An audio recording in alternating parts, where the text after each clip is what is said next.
오늘 말씀의 제목은 우리의 닫힌 마음 문을 여시다입니다.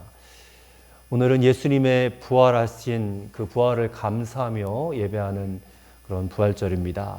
2024년 부활절 아침에 정말 이 예배 가운데 부활하시는 우리 주님, 그 주님을 만나서 그 부활 신앙의 능력이 여러분과 저희 위에 함께 하시기를 간절히 축원합니다. 부활 신앙이란 말은 말 그대로 부활하신 예수님을 믿는 것입니다. 부활하신 예수님을 내 마음속에 받아들이고 믿는 것입니다. 그러니 예수님의 부활은 어떻게 생각하면 안 믿어지는 걸 어떻게 해요 하고 막 억지로 믿어야 된다고 생각할 수도 있겠지만 절대 그렇지가 않습니다. 조금만 생각해 보면 이게 안 믿어지는 것이 이상할 정도로 증거가 차고 넘칩니다. 부활에 대한 결정적인 증거가 4가지가 있습니다. 첫째는 무덤이 비었다는 것입니다. 세상에 수많은 선인들이 있고 또 그 위대한 종교의 창시자들도 있지만 다 무덤들이 있지 않습니까? 근데 우리 예수님은 무덤이 비었어요. 빈 무덤입니다.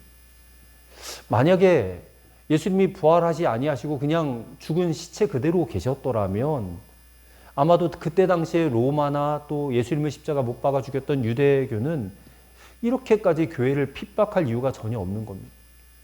근데 예수님의 시체가 발견되지 않았어요. 예수님은 부활하셔서 무덤이 텅 비었다는 것입니다. 두 번째 증거는 예수님의 이 제자들이 변했다는 것입니다. 만약에 제자들이 예수님의 부활을 조작했다, 시체를 훔쳐가지고 실제 부활하지도 않았는데 부활하셨다고 거짓말을 했다면 그 제자들이 과연 이 복음을 위해서 순교했을 것인가? 가룟 유다를 제외한 나머지 11제자는 다 순교했거든요. 근데 순교할 이유가 없지 않습니까? 근데 예수님이 정말 부활하셨고 그 부활의 주님을 그들이 만났기 때문에 그들은 예수님께 생명을 걸고 이제 그 부활하신 주님을 전하다가 순교를 했다는 것이죠. 세 번째는 초대교회가 엄청나게 부흥을 했다는 것입니다. 초대교회의 부흥. 베드로가 한 번 설교하니까 3,000명이 회개하고 돌아오고 5,000명이 회개하고 돌아오고 그 초대 예루살렘 교회는 거의 교인이 10,000명, 20,000명이 육박할 정도로 엄청난 부흥이 일어난 교회였다는 것입니다. 그다음 네 번째는 예수님을 만난 증인들이 너무나 많다는 거예요. 아까 우리가 교동문에서도 우리가 읽었지만 고린도전서 15장 6절에 보니까 예수님이 부활하셔서 500여 형제에게 일시에 보이셨다 그랬어요. 500여 형제. 예수님의 제자들만 소수의 무리만 본 것이 아닙니다. 부활하신 모습을 500명이 넘는 사람들에게 보이셨다는 것입니다. 그렇기 때문에 이 부활은 역사적인 사실입니다. 분명한 역사적인 사실입니다. 그렇기 때문에 이거는 믿을 수 있는 거예요. 그냥 성경 속에만 기록되어진 무슨 신화나 설화가 아니에요. 역사적인 사실이고 증인들이 차고 넘쳐난다는 것입니다. 그래서 오늘 21세기를 살아간 저와 여러분이 예수님의 부활을 믿고 이 부활 신앙을 반드시 가지실 수 있기를 간절히 소망합니다. 그럼 우리는 생명이 넘치는 삶을 살게 되어 있어요. 이기는 삶을 살고 이 부활하신 예수님을 전하는, 증거하는 삶을 살게 되는 줄로 믿습니다. 자, 이 부활의 주님을 제일 먼저 만난 사람이 누군지 아시죠? 바로 막달라 마리아입니다. 막달라 마리아가 예수님의 시신에 향품을 바르려고 부활절 새벽에, 그러니까 안식 후 첫날 그 새벽에 무덤을 찾아갔어요. 찾아갔는데 돌문이 굴려져 있고 그 안에 예수님의 시신이 사라졌어요. 그래서 너무나 놀라가지고 제자들에게 달려갔습니다. 그때 그녀의 마음은 너무나 두려웠을 거예요. 누가 훔쳐갔다. 이거는 분명히. 근데 부활의 주님을 마리아가 만났어요. 만난 다음에는 너무너무 감격했습니다. 만난 다음에 다시 제자들에게 달려갈 때는 처음에 그 마음과는 완전히 딴판이었을 거예요. 그리고 그 얼굴은 환희 그 자체였을 것입니다. 달려갔는데 다리 아픈 줄도 몰랐을 거예요. 부활하신 예수님을 제일 먼저 봤거든요. 직접 봤거든요. 그 마리아의 기쁨이 얼마나 컸던지 그 길로 제자들 달려가서 그녀가 이렇게 외쳤습니다. 자, 18절 우리가 읽지 않았지만 18절을 보시면 막달라 마리아가 가서 제자들에게 내가 주를 보았다 하고 또 주께서 자기에게 이렇게 말씀하셨다 그렇게 전했다는 것입니다. 첫 번째 부활의 증인이고 부활하신 예수님을 증거했던 여인이 막달라 마리아였습니다. 막달라 마리아는 이전까지는 예수님께서 자신에게 주셨던 그 은혜와 사랑 또 위로 때문에 예수님을 따랐을 것입니다. 그러니까 그 말은 달리 말하면 자기 자신만을 위해서 믿었다는 겁니다. 근데 부활하신 예수님을 만난 이후에는 달라졌어요. 이제는 자기 자신만을 위해서 믿는 것이 아니라 부활하신 예수 그리스도를 증거하는, 그러니까 다른 이들의 예수님, 다른 이들의 구원자 예수님을 증거하게 된 것입니다. 그러니까 이처럼 부활 신앙을 가진 사람, 예수님의 부활하심이 정말 믿어지는 사람은 이 부활하신 예수님의 이 복음을 전하지 않는 것이 더 괴로워요. 그래서 기독교 2000년 역사는 사실상 이 막달라 마리아처럼 부활의 소식을 온 세상에 전한 성도들의 전도 역사예요. 이게 기독교 2000년 역사입니다. 초대교회에 수많은 성도들이 자기 목숨을 바쳐서 부활하신 예수님의 이 소식을 세상 모든 사람들에게 전했어요. 수십만 명, 아니 수백만 명의 사람들이 자신의 모든 부귀 영화도 다 버리고 전 생애를 바쳐서 이 복음을 전하는 그런 선교사들이 되었어요. 그렇다면 오늘 이 말씀을 듣는 저와 여러분에게 우리가 스스로에게 질문해 볼 수 있어야 합니다.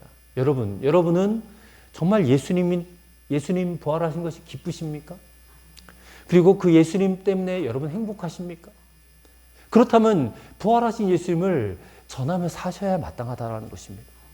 만약에 부활하신 예수님이 믿어지기는 하는데 내가 부활 신앙의 능력으로 사는 것 같지는 않아. 그렇다면 이거는 심각한 일이 된다는 것입니다. 왜 그렇습니까? 부활 신앙의 핵심이 빠졌기 때문에 그래요. 부활 신앙의 핵심. 그 핵심이 뭐냐면 단지 예수님이 부활하셨다라는 어떤 역사적 사실을 가지고 있는, 지식적으로 가지고 있는 것이 아니라 부활하여서 지금도 살아계시는 예수님을 만나는 것입니다. 예수님을 만나야 돼요. 이게 부활신앙의 핵심이라는 것입니다. 예수님께서는 그저 부활절 절기 하나 남기려고 이 땅에 오신 것이 아닙니다. 예수님은 부활하신 이후에도 교회와 함께 하시고 또 성도들과 늘 항상 동행하시기 위해서 이 땅에 오신 거예요. 우리는 믿지 않습니까? 예수님이 지금도 살아계셔서 우리와 동행하신다. 우리와 함께 하신다. 그것을 믿는 믿음의 고백이 여러분들에게 다 있지 않습니까? 그렇게 하기 위해서 오신 거예요. 그게 우리의 기쁨이고 우리의 힘이고 우리의 능력이에요. 그게 부활신앙이라는 것입니다. 오늘 이 시간도 우리가 부활하신 주님을 만나고 있어요. 지금 이 시간 만나고 있습니다. 눈에 보이지 않지만 그분은 당신의 영으로 우리와 너무 가까이 함께하고 계세요. 그렇다면 우리의 삶이 변하지 않을 수가 없습니다. 우리의 삶은 반드시 능력의 삶이 되는 줄로 믿습니다. 그런데 오늘 본문을 보세요. 오늘 본문을 보면 이 제자들은 유대인들을 두려워하여서 자기들이 있는 곳에 문을 꽁꽁 닫고 숨어 있었다라고 성경은 기록하고 있어요. 근데 그 요한복음 20장 앞에 보면 이미 베드로와 요한은 예수님의 무덤이 비어 있다는 것을 확인하고 왔어요. 확인하고 왔는데 그러면 예수님이 부활하셨다라는 것을 기대할 만도 하지 않습니까? 그런데 성경은 그러니까 제자들이 예수께서 부활하리라고 하신 말씀을 아직 알지 못하더라서 믿지 않았다라는 얘기거든요. 믿지 않았다. 그렇게 기록을 하고 있어요. 20장 9절을 보세요. 20장 9절. 괄호에 되어 있죠. 괄호에. 그들은 성경에 그가 죽은 자 가운데서 다시 살아나야 하리라 하신 말씀을 아직 알지 못하더라. 믿지 않았다. 그 얘기예요. 그렇다면 오늘 본문에 그들이 여전히 두려워하고 있다는 이 대목을 저는 읽으면서 그런 생각이 들었어요. 그들이 지금 걸어 잠그고 있는 것은 단순히 눈에 보이는 문이 아니라 실은 그들의 마음 문이다. 마음 문을 꽁꽁 걸어 잠그고 있구나. 그 사실을 깨닫게 되었어요. 문을 꽁꽁 잠그고 있었던 제자들에게 부활하신 예수님이 찾아가시는 장면이 오늘 본문입니다. 근데 예수님이 찾아가시면서 그저 눈에 보이는 문을 여신 것이 아니라 제자들의 닫힌 마음의 문을 열기 위해서 찾아가셨다라고 우리는 읽어야 된다는 것입니다. 그렇다면 이 제자들의 닫힌 문은 도대체 그 실체가 무엇일까? 무엇 때문에 그들의 마음 문이 이렇게 꽁꽁 닫혀 있었는지. 그리고 예수님은 그 꽁꽁 닫힌 제자들의 어떤 문을 여셨는지를 오늘 함께 말씀을 살펴보고 우리가 부활 아침에 예수님을 증거하기로 결단하는 이 시간이 되시기를 바랍니다. 자, 첫째로는 예수님께서 열으신 제자들의 마음 문은 두려움으로 인하여 닫힌 문이었습니다. 두려움으로 인하여 닫힌 문. 예수님 십자가에 달려 죽으실 때 제자들은 두려웠습니다. 왜 두려웠겠습니까? 자기들도 죽을까 봐. 이 대제사장들과 로마 군인들이 자기들도 붙잡아서 똑같이 십자가에 못 박아 죽일까 봐 이게 너무나 무서워서 문을 걸어 잠그고 숨어 있는 겁니다. 근데 바로 이 제자들에게 부활하신 예수님이 찾아오셨어요. 그러면서 19절에 뭐라고 말씀하십니까? 너희에게 평강이 있을지어다. 평강, 샬롬. 그러니까 두려움을 물리쳐주는 실체잖아요. 이 평강이라는 것이. 예수님만이 주실 수 있는 놀라운 은혜와 축복인 이 평강이 너희에게 있을지어다. 그렇게 말씀하실 때에 아마 제자들은 가슴이 터질 것 같았을 거예요.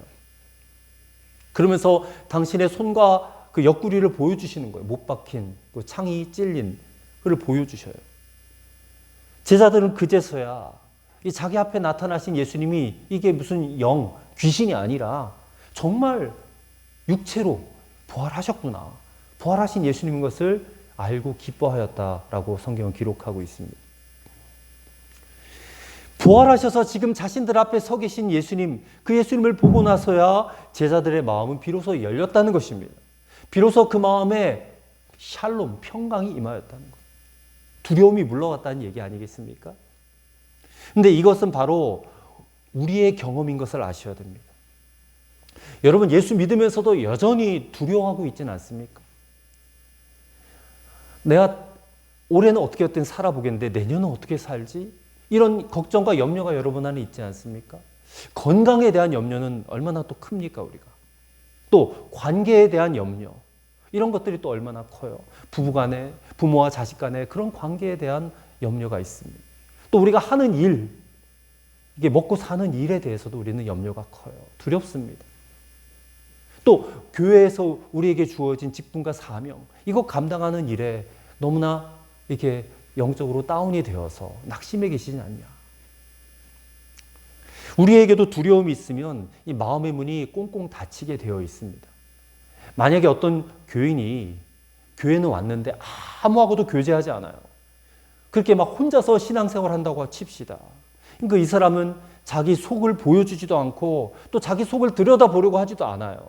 그냥 문을 꽁꽁 닫아놓은 것입니다. 왜 그럴까요? 그것은 두려움 때문에 그렇습니다. 염려 때문에 그래요.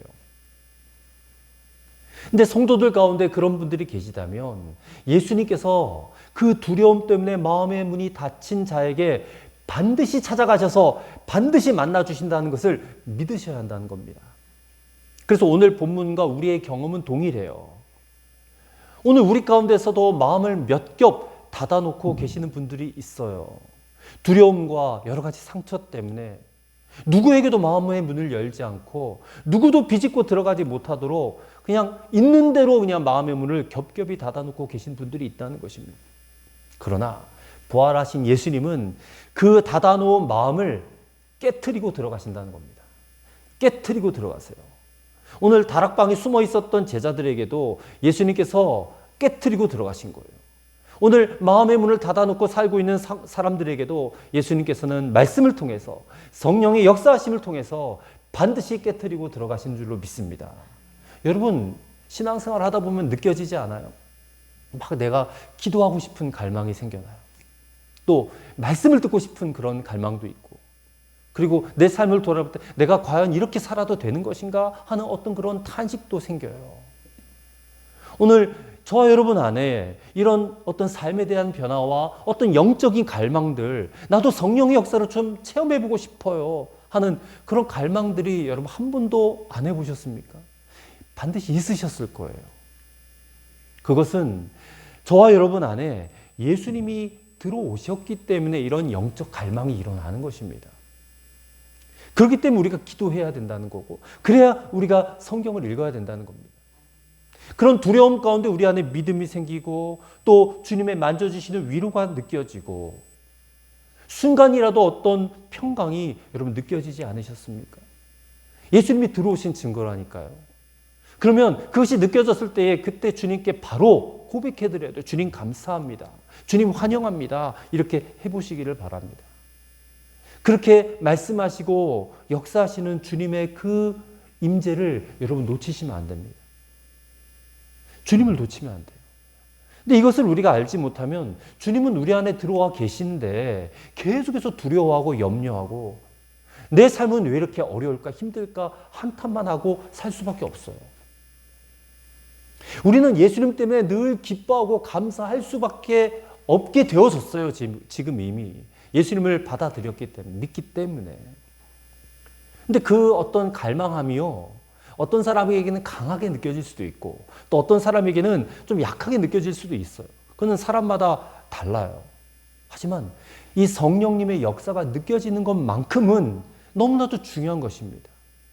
성령님이 내 안에 계시지 않는다면 어떤 그런 기도의 갈망, 말씀에 대한 소원, 삶의 변화에 대한 어떤 갈망들이 느껴질 수가 없는 것이거든요. 예수님이 내 안에 오셨기 때문에 그런 갈망을 느낄 수가 있는 것입니다. 혹여라도 여러분 안에 영적으로 답답함이 느껴진다면 그것 역시도 성령님의 역사고요. 갈급함이 느껴진다면 그건 더욱 성령님의 역사예요. 그것을 정확하게 분별하실 수 있어야 된다, 그 말입니다. 여러분, 예수님은 우리 눈에 보이지 아니하실 뿐이지 언제나 우리와 함께 하시는 주님이십니다. 말씀에 그렇게 기록해 놨기 때문에 우리가 그것을 믿는 거예요. 그리고 오늘 지금 이 순간 우리가 예배드리는 이 순간에도 부활하신 주님은 우리 가운데 오셔서 우리의 굳게 닫힌 마음의 문을 활짝 여시고 평강을 주시기 위해서 들어오시는 분이세요. 우리가 할 일은 이 부활하신 주님을 내 생명의 주님으로 받아들이는 것뿐이에요.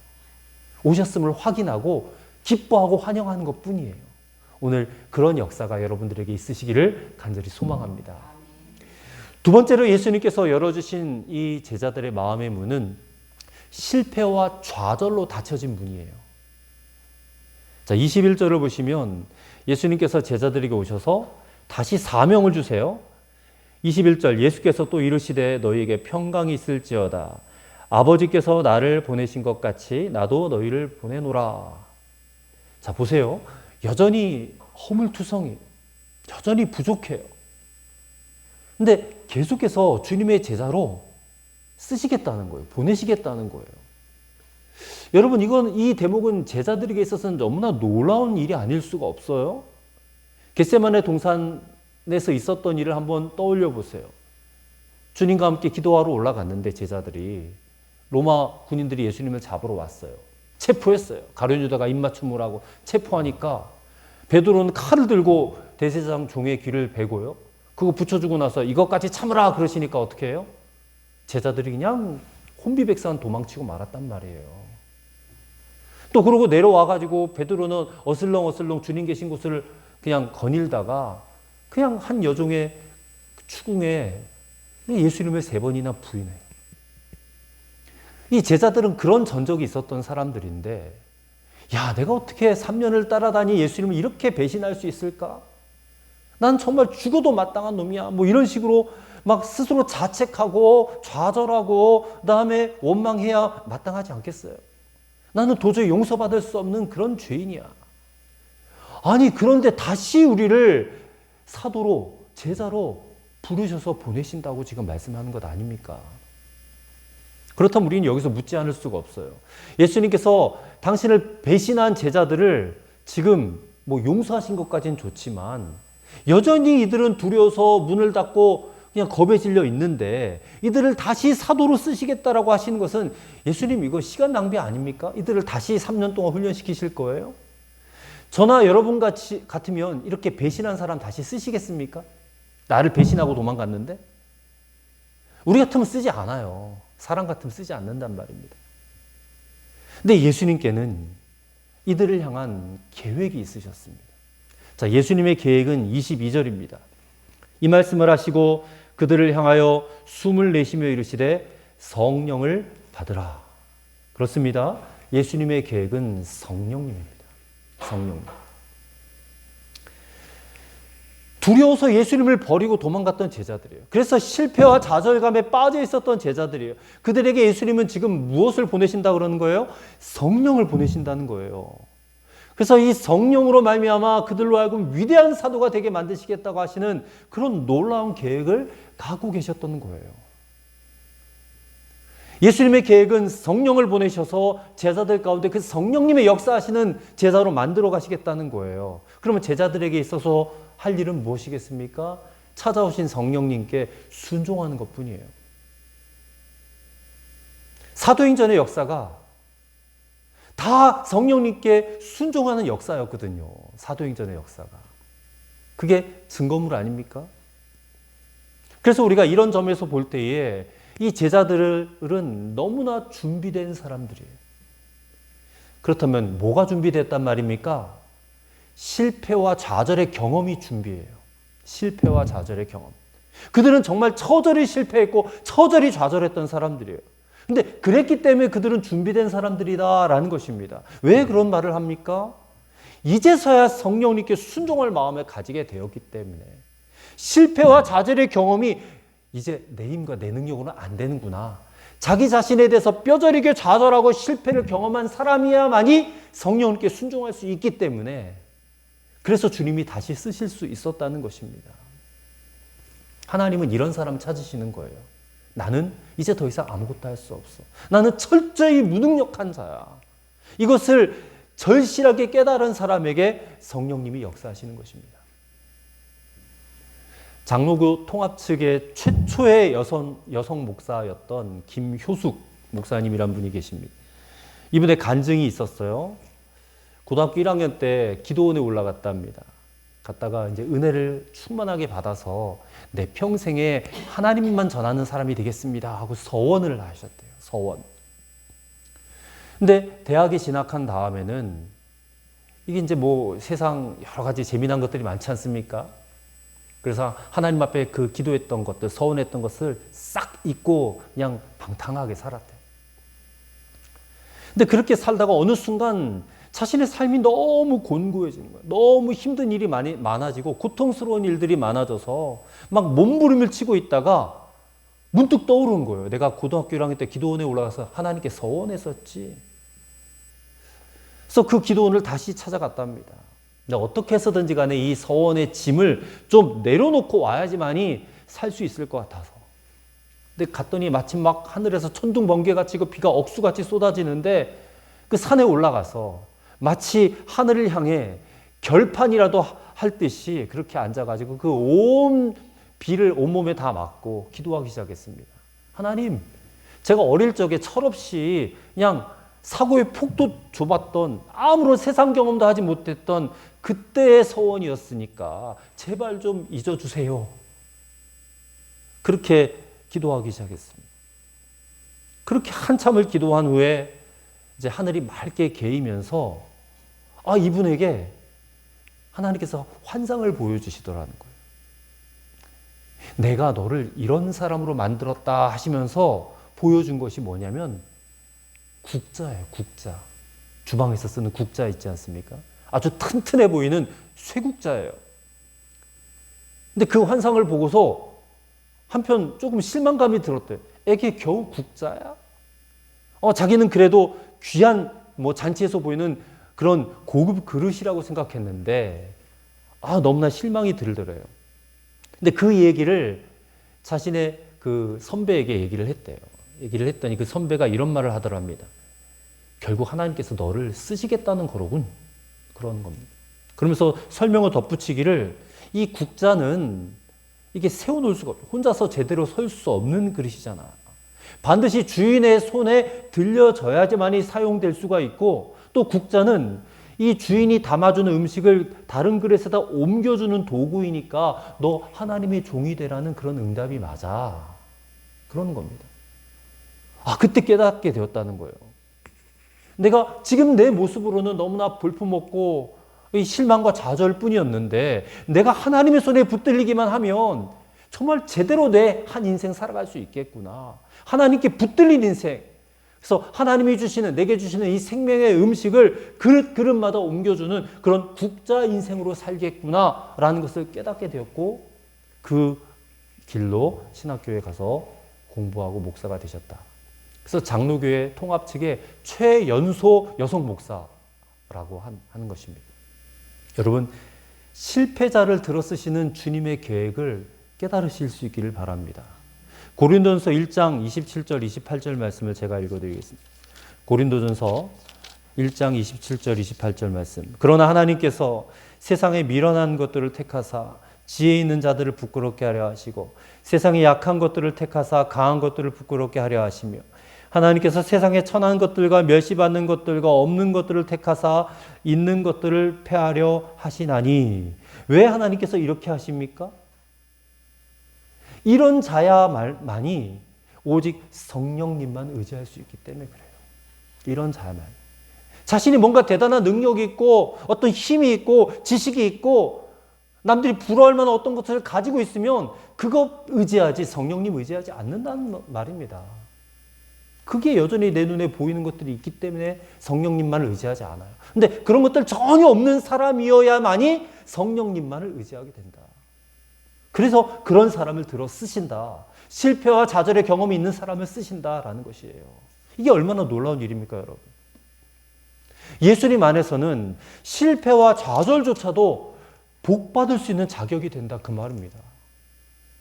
그러니 결코 마음문을 닫고 숨어 계실 필요가 전혀 없어요. 이제부터는 성령님께 복종할 마음으로 마음의 문을 활짝 열고 살면 우리에게 놀라운 일이 생긴다, 그 말입니다.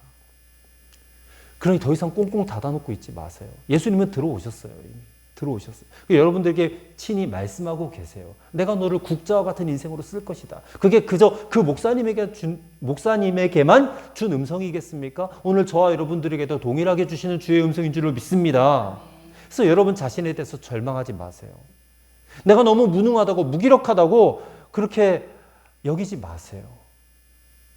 오히려 그것이 여러분 준비된 것입니다. 성령님이 쓰실 수 있는 자격과 조건을 갖추게 된 것이에요. 그래서 오직 성령으로 내 안에 역사하옵소서 간절하게 기도하심으로 기대하시는 여러분과 저가 되기를 간절히 바랍니다. 셋째로, 예수님께서 열어주신 제자들의 마음은 죄로 인하여 닫힌 마음의 문입니다. 자, 죄로 인하여 마음의 문이 닫혀요. 여러분, 죄를 지으면 기도의 문이 닫힙니다. 찬양의 문도 닫히고 또 내가 주를 위해서 이렇게 살아야 되겠다 저렇게 살아야 되겠다라는 그런 결심의 문도 닫혀요. 제자들의 마음도 예수님을 부인하고 도망친 그 죄책감 때문에 마음의 문이 굳게 닫힌 겁니다. 자, 근데 오늘 본문의 말씀을 보시면 23절에 보시면 정말 이해하기 어려운 말씀이 나와요. 23절입니다. 너희가 누구의 죄든지 사하면 사하여질 것이요 누구의 죄든지 그대로 두면 그대로 있으리라 하시니라. 자, 좀 어리둥절해집니다. 예수님을 배신한 죄책감으로 가득한 제자들이에요. 근데 그 제자들에게 지금 예수님께서 누구의 죄든지 사하면 사하여지고 누구의 죄든지 그대로 두면 그대로 있으리라. 이런 권세, 죄 사함의 권세를 주셨네요. 죄 사함의 권세. 자, 이것을 여러분 오해하면 안 됩니다. 이 말씀은 예수님께서 죄 사함의 능력과 권세 자체를 제자들에게 위임해 주셨다는 뜻이 아니라 이 말씀은 제자들에게 전도할 축복을 주셨다는 겁니다. 전도할 축복. 근데 왜 표현을 이렇게 하셨을까요? 누구의 죄라도 제자들이 사하여 주면 사하여지고 그대로 두면 그대로 있을 것이다. 왜 이렇게 말씀하셨을까요? 이 전도라는 것이 여러분 죄 사함을 얻게 하는 복음을 전하는 것이기 때문에 그래요. 다시 말씀드려요. 전도가 무엇입니까? 죄 사함을 얻게 하는 복음을 전하는 것입니다. 만약에 여러분과 저가 누구에게 가서 전도를 했어요. 전도를 해서 그 사람이 예수님을 영접하게 되면 그 사람의 죄는 그 순간 다 용서받게 돼요. 그래서 죄사함의 복음을 전해서 그 사람이 영접하면 죄사함을 받게 돼요. 근데 내가 어떤 사람을 만났는데 복음을 전하지 않았어요. 않았으면 그 사람의 죄는 그냥 그대로 있어요. 그대로 어떻게 됩니까? 하나님의 심판 자리까지 가는 것입니다. 그러니 이 우리의 책임이 얼마나 막중합니까? 내가 죄사함의 복음을 전하면 그 사람이 구원받게 되지만 내가 전하지 않으면 그 사람은 그대로 심판을 받게 된다. 자, 그렇다면 이런 죄사함의 축복을 제자들에게 왜 주셨는가? 자, 이것은 이제 복음을 전하여 사람들의 죄를 사하여 주라 하신 것은 이 제자들의 죄, 예수님을 배신한 죄는 이미 용서하셨다라는 말이 돼요. 제자들의 죄를 이미 예수님이 용서하셨어요. 예수님을 배반하고 도망치고 부인했던 제자들에게 지금 찾아오셔서 이들에게 내가 너희들의 죄를 이미 용서하였다라고 죄사함의 복을 먼저 주셨어요. 그러니 제자들이 가슴이 터질 것 같았을 것이라는 겁니다. 이런 용서함의 축복을 받고 제자들이 이제 나갔어요. 나가서 어떤 죄인을 보았습니다. 그러면 그에게 죄를 사하고 사하지 않을 권세가 제자들에게 있어요? 그러면 어떻게 했겠습니까? 당연히 그 사람의 죄를 사하려고 예수 그리스도의 십자가의 복음을 전하지 않았겠습니까? 실제로 제자들이 이제 사도행전에 보면 자신들을 핍박하고 죽이려고 하는 사람들을 만났을 때에 하나님 이 원수를 갚아주소서 이렇게 하지 않았고 당신도 회개하고 예수 그리스도를 믿어 우리 함께 천국에 만납시다 그렇게 했을 것입니다. 자기를 핍박하는 사람도 그 죄 미워하지 않고 복수하려 하지 않고 용서해주고 사해주려고 했다는 것입니다. 여러분 어떻게 이 일이 가능할까요? 제자들이 예수님 만나서 그 죄를 용서받았기 때문에 용서받은 자이기 때문에 자신들을 다시 용납해 주시고 받아주시고 다시 써주시는 예수님의 그 사랑과 용서에 너무나 감격하여서 가슴이 터질 것 같았기 때문에 그래요. 여러분 이것은 제자들만의 이야기가 아닙니다. 우리 모두의 이야기예요. 오늘 이 부활절 아침에 우리가 반드시 들어야 될 이야기입니다. 예수님이 부활하셔서 우리에게 오신 것은 우리의 모든 죄를 사하여 주시고 용서해 주시기 위해서 오시는 거예요. 그리고 우리가 다 이들처럼 되기를 원하시고 우리도 그렇게 사역을 감당할 수 있게 바라고 계시기 때문에 그러시는 것입니다. 그렇다면 우리는 죄 가운데 죽어가는 사람들을 그저 내버려 두고 살아가서는 안 되는 그들의 죄를 사할 책임과 우리 특권이 우리에게 있다라는 것을 인식하고 살아가셔야 돼요. 그게 부활신앙을 가진 자의 삶의 태도가 되어야 된다는 것입니다. 하나님이 고치지 못할 사람은 없다라는 책을 쓰신 박효진 장로님이란 분이 계세요. 요즘에도 유튜브로 열심히 사역을 하시더라고요. 이분이 이제 본래 직업이 교도관인데 이제 교도관에서 은퇴는 하셨어요. 근데 교도관으로 계실 때에 그 많은 사형수들에게 전도하여서 구원시킨 분으로 유명해요. 근데 이분이 예수 믿고 거듭나기 전에는 별명이 있었어요. 어떤 별명이냐? 지옥에서 온 박주임. 아마 이제 그 신분이 주임이었던 것 같아요. 그래서 지옥에서 온 박주임이라는 별명으로 불릴 정도로 이 사형수들, 죄수들에게 인정사정 볼 것 없던 그런 뭐 그렇게 막대했던 그런 사람이었다는 것입니다.